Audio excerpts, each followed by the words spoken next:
we know what I think about the totem pole of grievances. Let's move ahead because what is this? From Leviathan. Thank goodness.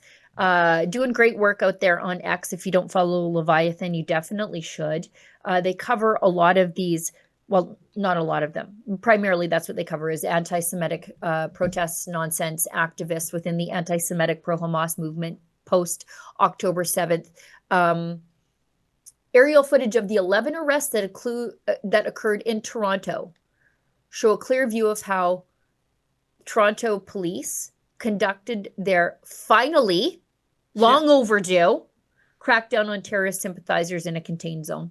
Let's see. Oh, the horses are coming out for something other than barbecues. Good to hear.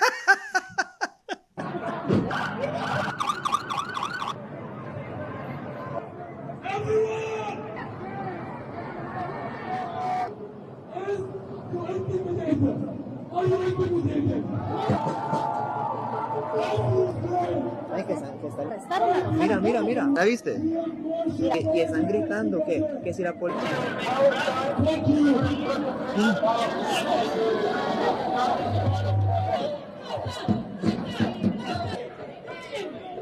Peta.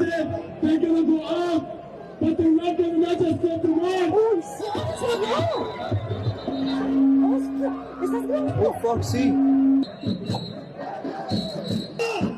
I haven't seen the cops in Toronto move that fast since they were arresting anti-mandate protesters.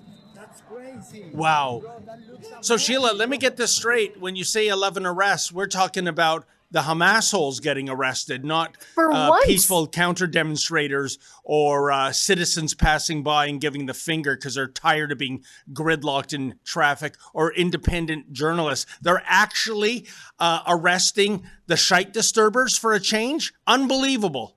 Yeah, let's look at this. So this is from the and I'm gonna struggle with some names, everybody. I'll let you know in advance. This is a Toronto Police Service. This is their press release. It is alleged a large group of individuals took part in a demonstration in the downtown core. Police issued lawful direction for participants to clear intersections and keep the demonstration moving to reduce traffic congestion. So they weren't even actually trying to break up the protest. They just said you can't occupy an intersection so that you have obstructed traffic 4 ways. The police directed the group to disperse and move to the sidewalk. They became aggressive, assaulted officers while resisting police efforts to restore order. The following individuals were arrested and charged at the scene. Ghassan Aboulawi, 30, of Toronto, was charged with obstruction of a peace officer, failure to comply.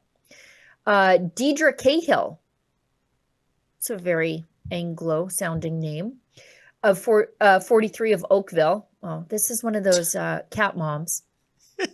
A normal 43-year-old on the weekend, 43-year-old woman should be doing stuff with her kids, not protesting on a street corner with the Hamas jerks.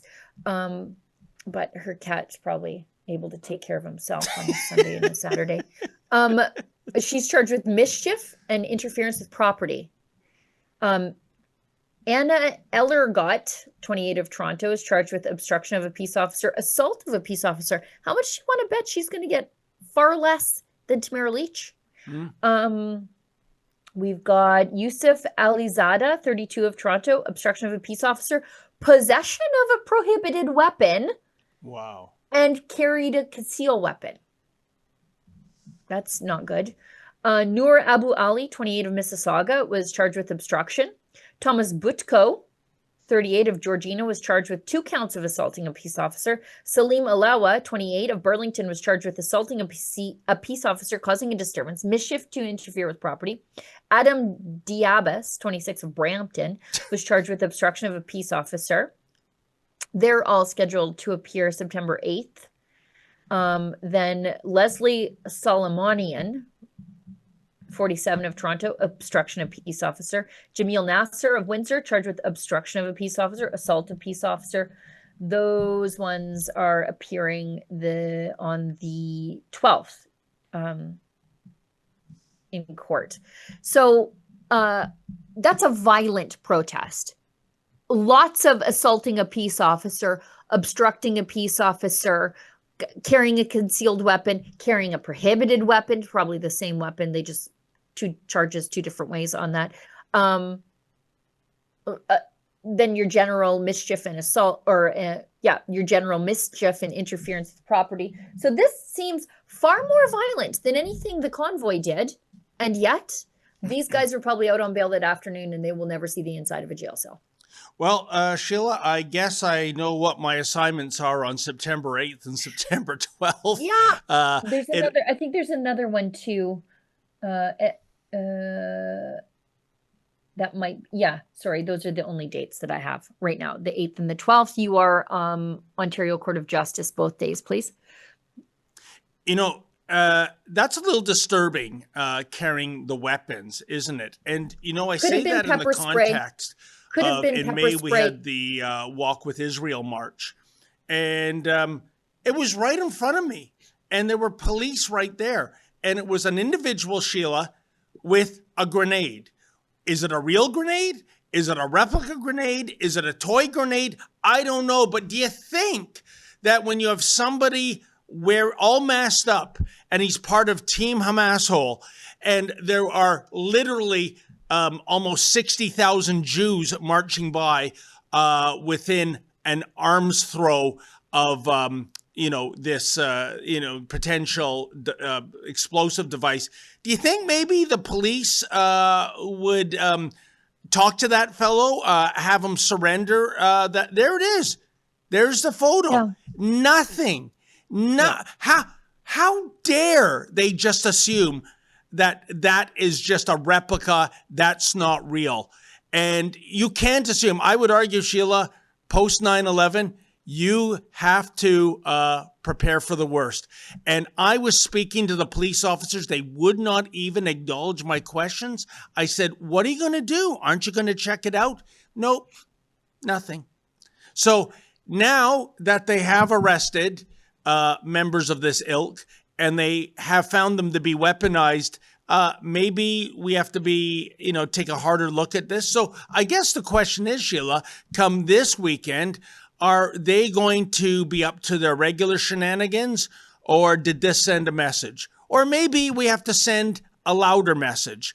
We have to get the paddy wagons out and do mass arrests, because I'm telling you, I think I speak for all of Toronto when I say, get the hell off the street. Front and Spadina, that's around the Skydome area.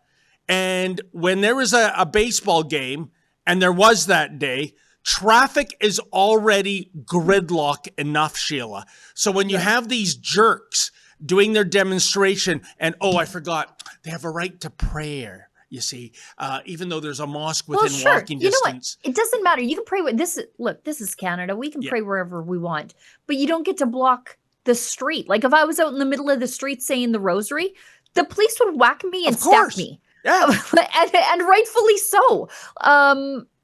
You can't obstruct traffic. Go on the sidewalk. Pray till your heart's content on the sidewalk. Yep. I will actually fight for your right to pray on the sidewalk. But this is just a show of supremacy. Yep. And I think we will need a few more weekends of arrests for this to maybe dissipate a little bit. And I'm curious, and I suppose you'll find out when you're in attendance at court, what do they mean by prohibited weapon? Because that can mean a lot of things. Oh, yeah. It could be a taser. It could be a switchblade. It could be pepper spray. It could be a firearm. Yep. It could be a lot of things. And it could be a grenade. So I'm just curious, and I think you're going to find out the details as you tune in for these court appearances. No, but Sheila, on this business of the constitutional right to prayer, which the City of Toronto and the police have both released media statements about, I went back to the city and I said, yes, I agree, Canadians have a constitutional right to pray, but you do not have a constitutional right to block the street as you pray. And the response I got back from the City of Toronto, Sheila, was, we stand by our statement. Yeah, of course. Well, you know what? A few more weekends like this.